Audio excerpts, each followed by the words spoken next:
Hello. इसके पहले वाले क्लास में हम लोगों ने पढ़ा था कि लाइफ प्रोसेस क्या होता है।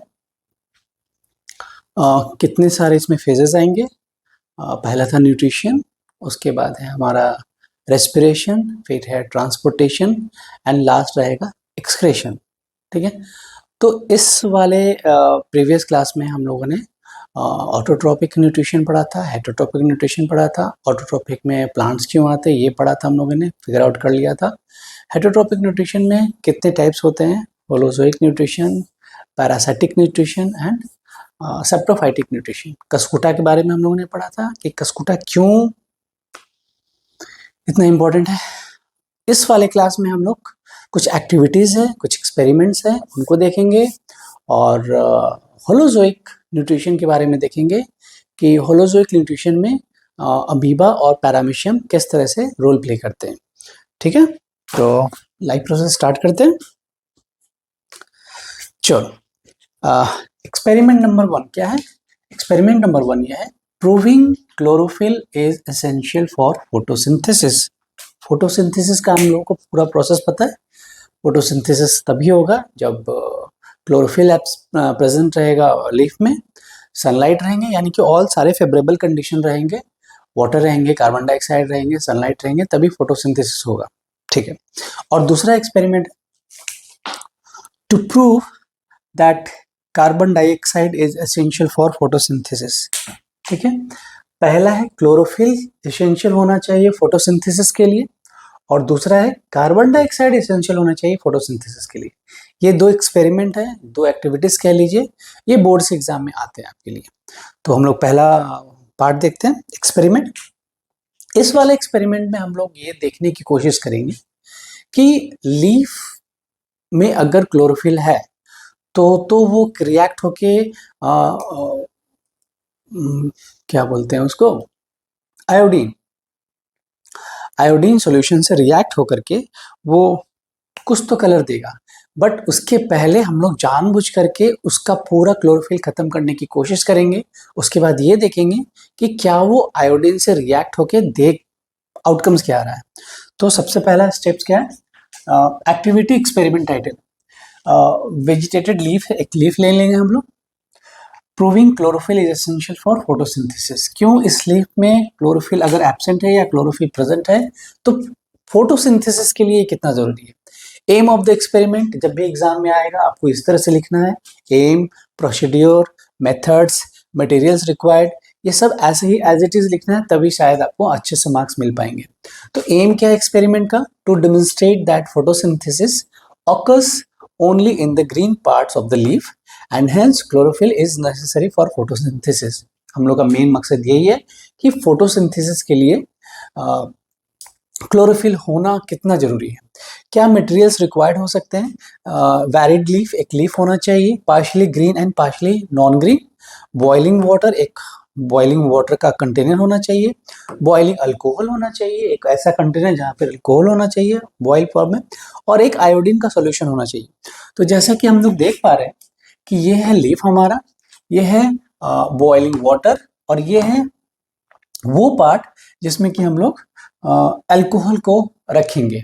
ठीक है, और ये वो पार्ट है जिसमें कि हम लोग आयोडीन के साथ उसका रिएक्शन करके देखेंगे। तो पहला पार्ट क्या है, अगर किसी लीफ में फोटोसिंथेसिस हो रहा है कि नहीं हो रहा है, ये देखने के लिए हम लोग सबसे पहले उसको बॉयल वाटर में वॉश्ड आउट कर देते हैं। बॉयल वाटर में वॉश्ड आउट क्यों करेंगे? क्योंकि जो भी उसमें जर्म्स हैं वो सब डेड हो जाए। ठीक है, उसके बाद नेक्स्ट है बॉइलिंग वाटर हो गया, boiling alcohol.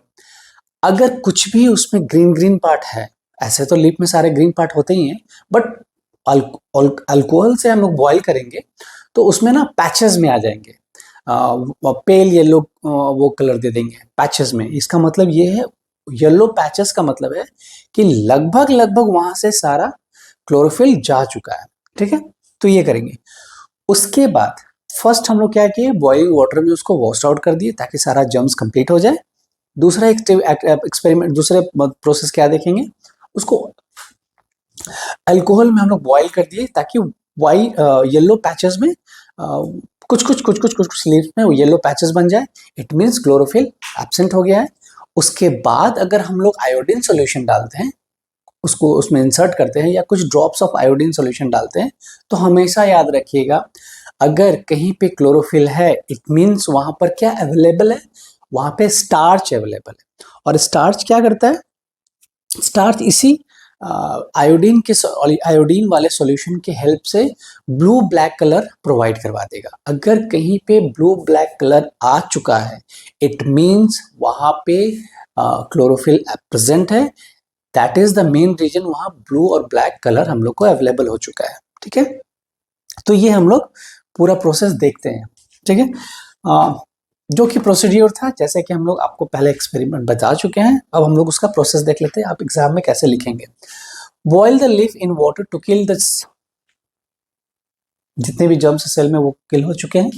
Boil the leaf in alcohol usually in a water bath for safety to remove the green pigment chlorophyll, this makes the leaf pale. जैसे कि बताएं, इसीलिए हम लोग उसमें बॉयल करते हैं कि जो भी पैचेस में हम लोग को क्लोरोफिल एब्सेंट वाला पोर्शन मिल जाए, जिसमें कि कोई आयोडीन सॉल्यूशन डालने के बाद कोई भी रिएक्शन उसमें नहीं दिखेगा। बट रिएक्शन कहाँ दिखेगा, जहां भी ग्रीन पैचेस बच चुके हैं इट मीन्स वहां स्टार्च है, इट मीन्स वहां क्लोरोफिल है। ठीक है, dip the decolorized leaf in iodine solution. Iodine turns blue black in the presence of a starch, which is a product of photosynthesis. Already discussed हो चुका है, ज्यादा समझाने की जरूरत नहीं है। Observation क्या देख रहे हैं, only the green part of the leaf turned blue black applying after iodine। हमेशा याद रखिएगा, इसके बाद भी कुछ एक्सपेरिमेंट्स आने वाले, उसमें भी यही कहा गया है कि जहां भी स्टार्च प्रेजेंट होंगे वहां पर आप लोग को ये ब्लू और ब्लैक कलर देखने को मिलेगा, अगर उसमें आयोडीन डिप किया गया है या फ्यू ड्रॉप्स ऑफ आयोडीन डाला गया है। The non green part did not change colour indicating no starch was present there. यानी कि जहां पे कुछ भी चेंज नहीं हुआ वो हम लोग को ये बताने की कोशिश कर रहा है कि यहाँ पर स्टार्च अवेलेबल नहीं है, यहाँ फोटोसिंथेसिस नहीं हो पाएगा। ठीक है, तो ये फोटोसिंथेसिस का फिगर है। नेसेसरी कंडीशन फॉर क्लोरोफिल क्यों जरूरी है, देखिए ग्रीन कलर है, पैचेस में हम लोग को व्हाइट दिख रहा है, उसके बाद हम लोग आयोडीन सॉल्यूशन में डालेंगे, आयोडीन सॉल्यूशन में डालते ही हम लोग को उसमें ब्लू ब्लैक कलर देखने को मिल जाएगा। नेक्स्ट हम लोग क्या देखते हैं, इसका कंक्लूजन क्या है। कंक्लूजन बहुत इंपॉर्टेंट है। कंक्लूजन ये है कि starch a product of photosynthesis is present only in the green areas of the leaf. जहां पर ग्रीन पार्ट है इसका मतलब वहीं पे फोटोसिंथेसिस होगा, स्टार्च भी वहीं प्रेजेंट रहेगा। This proves that chlorophyll is necessary for photosynthesis. और यही बात प्रूव करता है कि क्लोरोफिल क्यों जरूरी है फोटोसिंथेसिस होने के लिए। इंपॉर्टेंट नोट्स क्या हो सकते हैं, ग्रीन पार्ट बराबर होता है कि अगर कहीं ग्रीन पार्ट है क्लोरोफिल का प्रेजेंस है, अगर क्लोरोफिल प्रेजेंट है फोटोसिंथेसिस हो सकता है। ऑकर्ड क्या हो सकता है, स्टार्च प्रेजेंट, स्टार्च है फोटोसिंथेसिस होगा, क्लोरोफिल अवेलेबल है। Non green parts, no chlorophyll, no photosynthesis, no starch. बहुत क्लियर है। इसी तरीके से स्टेप बाय स्टेप एग्जाम में आप प्लीज लिखेंगे। Boiling in alcohol is done to remove the green colour so the iodine test results are visible. हम लोग इसलिए भी उसको बॉईल करते हैं अल्कोहल से कि आयोडीन सॉल्यूशन में जब डिप करेंगे तो हम लोग को एक क्लियर विजिबल इफेक्ट दिख सके। फाइनल कंक्लूजन ये है, if there is no chlorophyll there will be no photosynthesis. हम देखते हैं कि अगर क्लोरोफिल कहीं पे नहीं होता है, कहीं पे प्रेजेंस नहीं होता है, तो वहां पे फोटोसिंथेसिस नहीं होगा। सबको पता है। नेक्स्ट हम लोग स्टेप देखते हैं। दूसरा एक्सपेरिमेंट क्या था, एक्सपेरिमेंट था कि to prove that carbon dioxide is essential for photosynthesis. Same चीज अलग तरीके से। अब कार्बन डाइऑक्साइड क्यों जरूरी है फोटोसिंथेसिस के लिए, पहला क्या था। हाँ, अब दूसरा हम लोग ये एक्सपेरिमेंट देख लेते हैं कि कार्बन डाइऑक्साइड क्यों जरूरी है फोटोसिंथेसिस के लिए। फिर से मटेरियल रिक्वायर्ड इसी स्टेप्स में लिखना है। हेल्दी पॉटेड प्लांट्स एक लेंगे, ठीक है, 2 ग्लास जार्स और बेल जार ले सकते हैं। एक बहुत इंपॉर्टेंट बात है, KOH पोटाशियम हाइड्रोक्साइड सॉल्यूशन भी हम लोग को लेना पड़ेगा किसी एक वॉच ग्लास में। वॉच ग्लास लेंगे, वैसलीन लेंगे, आयोडीन की सॉल्यूशन लेंगे। अब एक्सपेरिमेंट क्या कहता है, एक हेल्दी प्लांट तो लेंगे ही जरूरी, ऑब्वियसली। एक ग्लास जार लेंगे, उस ग्लास जार में हेल्दी प्लांट्स को रख देंगे, ठीक है। अब क्योंकि हम लोग हेल्दी प्लांट्स को ग्लास जार से जब ढक रहे होते होंगे तो अंदर में तो एयर आ ही जाता है। अगर अंदर में एयर आ ही गया है इट मीन्स वहां पे क्लोरोफिल भी किसी तरीके से आ चुका होगा। तो यहाँ पे सबसे बड़ा इंपॉर्टेंट रोल प्ले करता है KOH का सॉल्यूशन। ये KOH क्या करता है, जो भी थोड़ा बहुत भी वो वॉच ग्लास में जब ढक रहे होंगे उस प्लांट्स को, तो अगर थोड़ा बहुत भी कार्बन डाइऑक्साइड उस पूरे एनवायरनमेंट में अवेलेबल होगा तो ये KOH सॉल्यूशन उसको पूरी तरीके से खत्म कर देगा। यही होता है वॉच ग्लास में। वॉच ग्लास में देखते हैं। फिर वैसलीन की कोटिंग, इट मीन्स अगर हम लोग किसी प्लांट्स को ऊपर से कुछ ढक रहे होंगे तो नीचे के सरफेस पे कभी कुछ अनइवन स्पेसेस आ जाते हैं, उस स्पेसेस को कंप्लीटली बंद करने के लिए, वरना एयर नीचे से ट्रैप होकर अंदर जा सकता है, उसको बंद करने के लिए, उस एयर को ट्रैप को बंद करने के लिए वैसलीन ग्लास जार में लगा दिया जाता है और उसके बाद प्लांट्स को ऊपर ढक दिया जाता है ताकि पूरी तरीके से कोटिंग हो चुका है। अब उसके बाद आयोडीन का सोल्यूशन भी लिया जाता है ना। बेल जार है, यही नीचे में यहाँ हम लोग वैसलीन का कोटिंग लगाते हैं, है ना, इसमें, ताकि पूरी तरीके से वो नीचे बैठ जाए, एक भी बार स्पेस कोई एयर नहीं जा पाए, कोई भी एयर जा नहीं पाए, है ना, नो एयर का प्रेजेंस होगा, तो इसलिए वैसलीन को कोटिंग लगाई जाती है। यहाँ पर आप देखेंगे KOH का सॉल्यूशन है, ये वाला KOH का सॉल्यूशन है। इट मीन्स जितने भी CO2 हैं, CO2 यहाँ पे नहीं जाएंगे। अगर अंदर में CO2 अवेलेबल होगा तो यही KOH सॉल्यूशन उसको पूरी तरीके से खत्म कर देगा। बेल जार है, पॉटेड प्लांट है अंदर में, watch glass containing potassium hydroxide, ठीक है। आगे देखते हैं हम लोग स्टेप्स क्या है। स्टेप्स बहुत इंपॉर्टेंट है, स्टेप्स को आप लोग को लिखना ही पड़ेगा, अगर एग्जाम में आएगा, एग्जाम में बिल्कुल आ सकता है, क्योंकि क्लास 10th के वैरियर के नाम से आप लोग जाने जाएंगे अभी, तो आप लोग को ये स्टेप बाय स्टेप प्रोसेस लिखना होगा। स्टेप्स क्या हो सकते हैं? Take a healthy potted plants and destarch it by keeping it in a dark place for 24 to 48 hours, not showing the diagram but steps, यानी कि यहाँ पे वैसा डायग्राम दिखाया नहीं गया है, लेकिन ये स्टेप्स आपको फॉलो अप करना पड़ेगा। Place the plant in sunlight with 2 steps, यानी कि एक जार में सनलाइट में दोनों जार रखेंगे, दोनों में प्लांट्स रहेंगे, दोनों को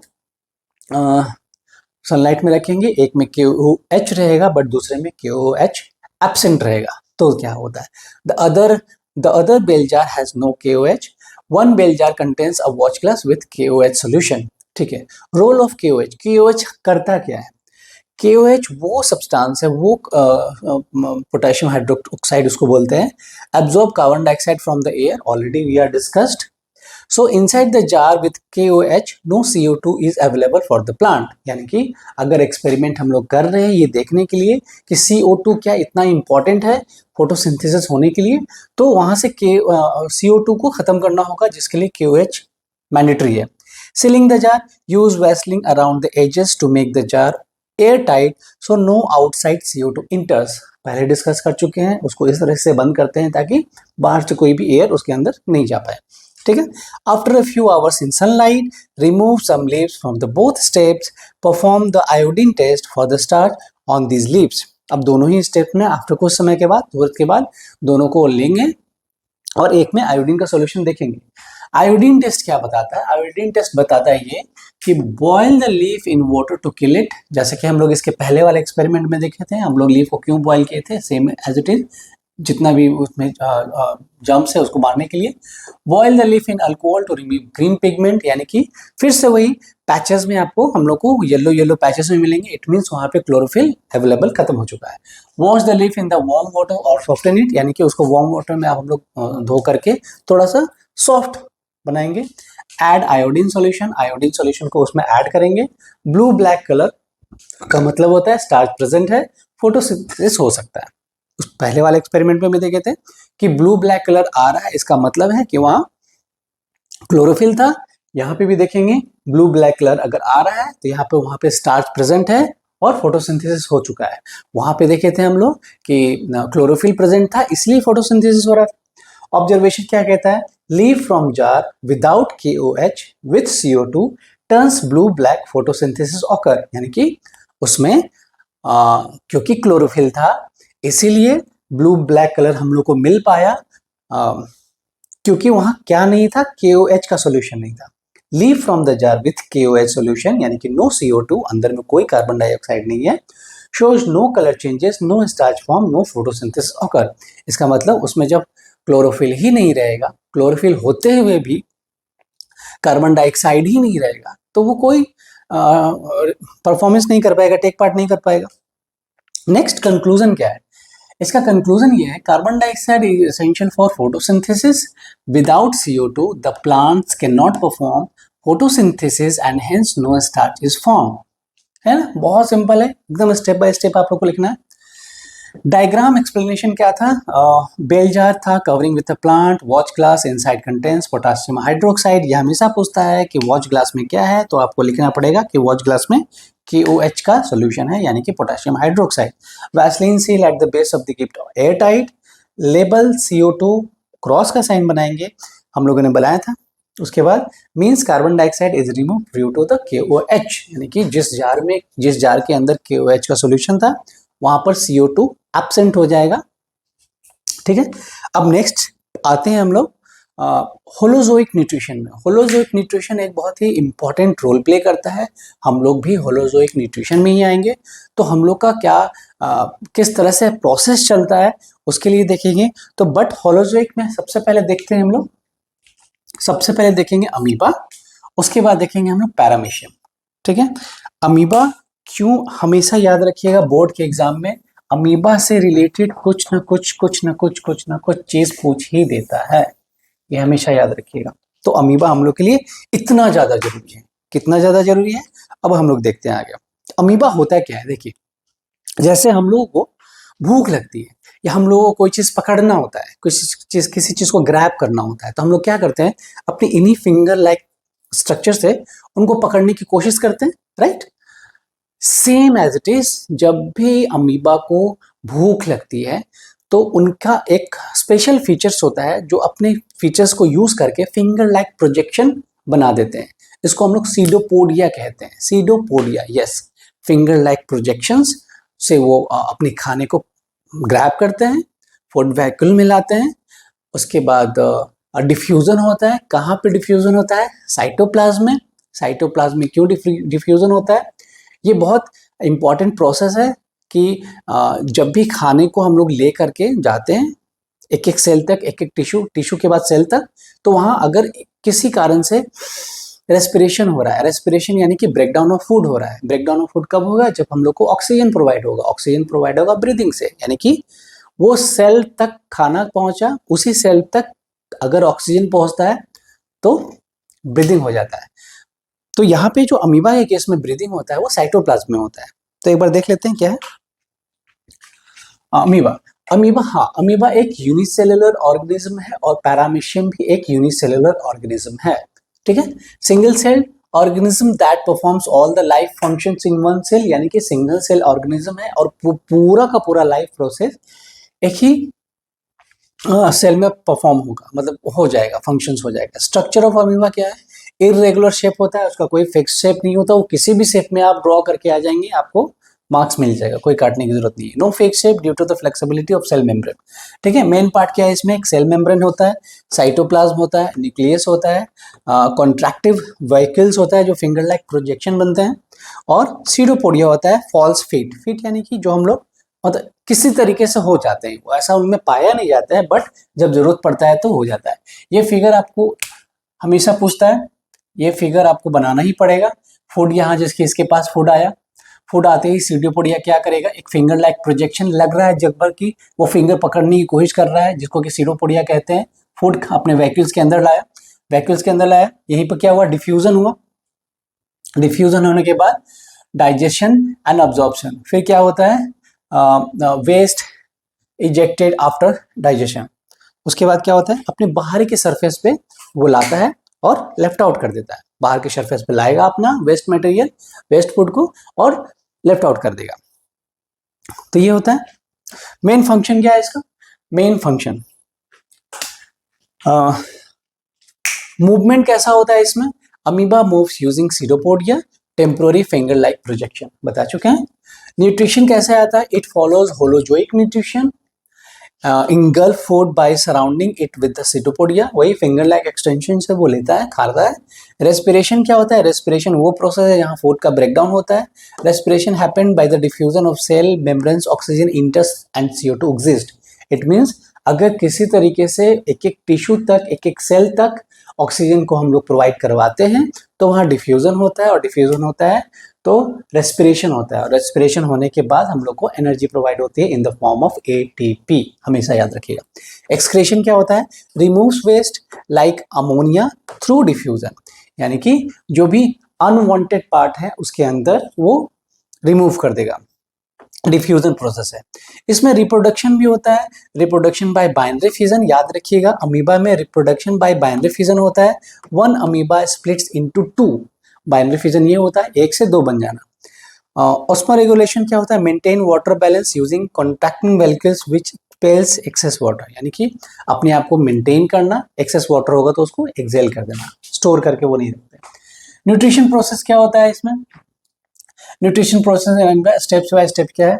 पहले इंजेक्शन होगा, food is captured by pseudopodia finger like extension से, तो पहला ये होगा। एंड देन डाइजेशन होगा, food vehicles forms and digestive enzymes break down the food. एक एंजाइम्स होता है, हमारे अंदर भी रहता है, इन लोग के भी अंदर में रहता है, वही इस फूड को ब्रेक डाउन करते हैं। एब्जॉर्प्शन क्या होता है? Nutrients are absorbed in the cytoplasm. Cytoplasm में यही न्यूट्रिशन एब्जॉर्ब होते हैं। न्यूट्रिशन मीन्स फूड एनर्जी के फॉर्म में गया, ऑक्सीजन मिलेगा, बार बार यही कहा जा रहा है। किसी भी एनर्जी को ऑक्सीजन मिलता है तो डिफ्यूजन होता है, रेस्पिरेशन होता है, और रेस्पिरेशन होते ही हम लोग को एनर्जी मिलता है।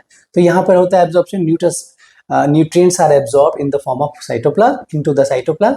एसिमिलेशन होता है, nutrients are used for energy growth, यानी कि एसिमिलेशन वो पार्ट होता है जहाँ पर इसी न्यूट्रिशन का यूज करके ग्रोथ किया जाता है। इजेशन क्या होता है? हम लोग में इजेशन नहीं पढ़ना, हम लोग में एक्सक्रेशन पढ़ना है। यहाँ पे इजेशन का मतलब होता है undigested food is thrown out through the cell membrane, यानी कि लास्ट बाहरी सरफेस पे जो सेल मेम्ब्रेन है वहां तक खाना पहुंचता है किसी तरीके से, और वहां से इजेशन हो जाता है। ठीक है, याद रखिएगा इजेशन। देन अब हम लोग पढ़ते हैं दूसरा न्यूट्रिशन, सॉरी दूसरा होलोजोइक न्यूट्रिशन, जिसमें कि हम लोग पैरामीशियम के बारे में जानते हैं। पैरामीशियम क्या होता है? पैरामीशियम को हम लोग सबसे इंपॉर्टेंट पढ़ते हैं, इसका स्ट्रक्चर कैसा होता है, किस शेप का दिखता है। तो ये एक स्लीपर के सेल का दिखता है ना, स्लीपर हम लोग पहनते हैं, उस शेप का पैरामीशियम दिखता है। ठीक है, इसमें फिंगर लाइक प्रोजेक्शन नहीं होते, इसमें हेयर लाइक प्रोजेक्शन होते हैं, हेयर लाइक। ठीक है, ठीक है, उस हेयर लाइक प्रोजेक्शन को जहां से फूड का मूवमेंट होता है एक स्पेसिफिक स्पॉट तक, जिसको कि कहते हैं सीलिया। सीलिया वही छोटा छोटा जो हेयर लाइक है, दिस इज सीलिया, है ना, इसी को सीलिया कहते हैं। और यही क्या है, पहुंचता है और खाने को सीलिया, इसी का काम है फूड को अपने अंदर लेना और एक स्पेसिफिक स्पॉट तक ले जा करके खाने को डाइजेस्ट कर देना। देखते हैं क्या है इसमें। Paramecium is also a unicellular organism, eukaryotic protozoans found in fresh water, यानी कि ये जो है वो फ्रेश वाटर में मिलते हैं। इट इज स्लीपर्ड शेप्ड, याद रखिएगा, पूछता है एग्जाम में किस शेप का होता है।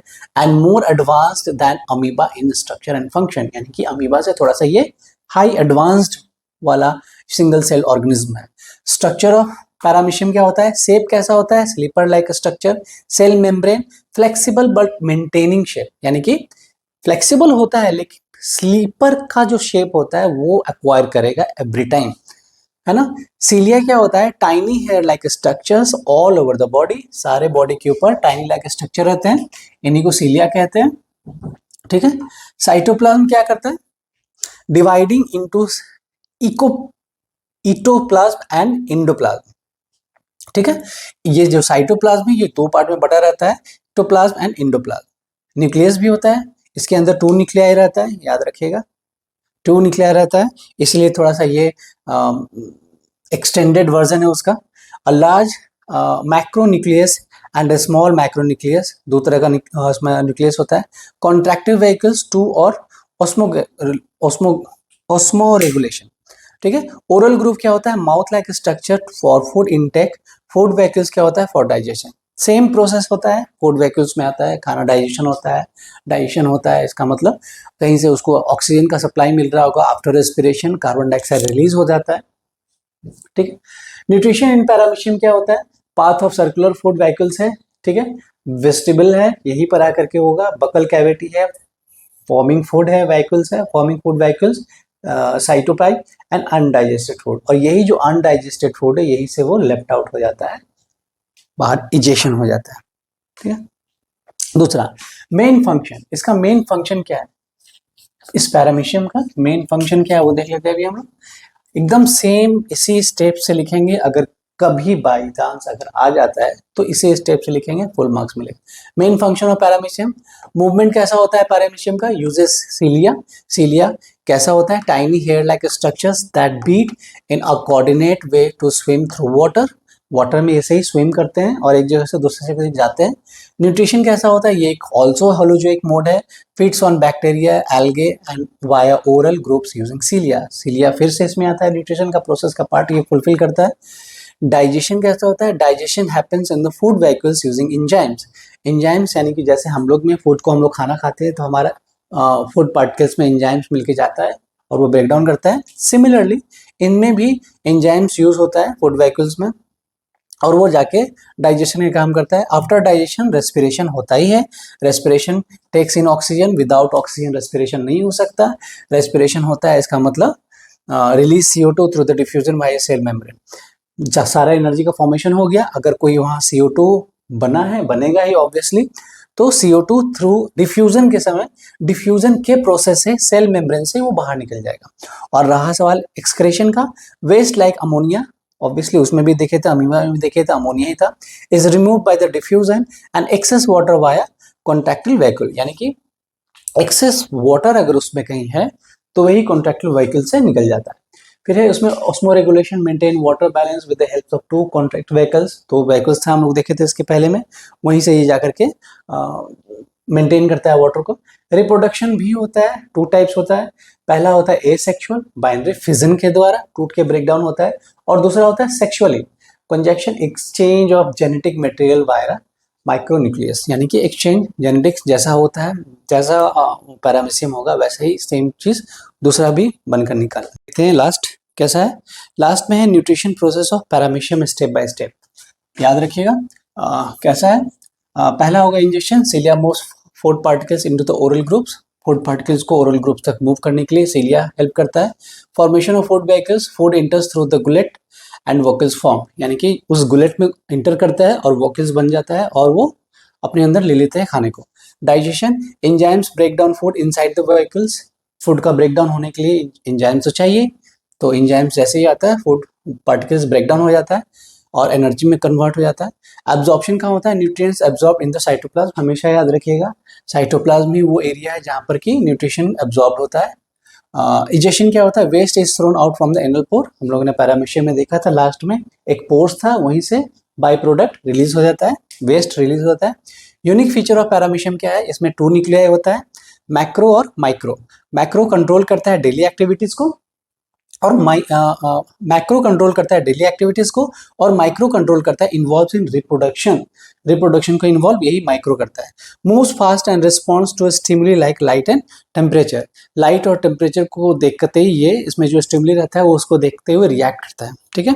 तो ये वो वीडियोस था सेकेंड पार्ट जिसमें कि हम लोगों ने कुछ एक्टिविटीज कवर की, मोस्ट इंपॉर्टेंट आपके लिए एग्जाम के लिए बहुत इंपॉर्टेंट है। उसके बाद होलोजोइक न्यूट्रिशन हम लोग देखें। होलोजोइक में देखें हम लोग अमीबा और पैरामीशियम। अमीबा का प्रोसेस बहुत इंपॉर्टेंट है, लगभग हर एक एग्जाम में आ ही जाता है। पैरामीशियम भी है, देख लिए पैरामीशियम का क्या क्या प्रोसीड्योर रहता है। दोनों का प्रोसीड्योर आपको बहुत इंपॉर्टेंट तरीके से मेमोराइज रखना है, पता नहीं हो सकता 1-2 मार्क्स में पूछ दिया जाए। इसके बाद हम लोग देखेंगे, इसके बाद जो हमारा वीडियोस आएगा उसमें हम लोग देखेंगे nutrition in human beings and respiration in human beings, ठीक है। तो हम लोग के साथ चैनल के साथ बने रहिए, स्टे ट्यून्ड।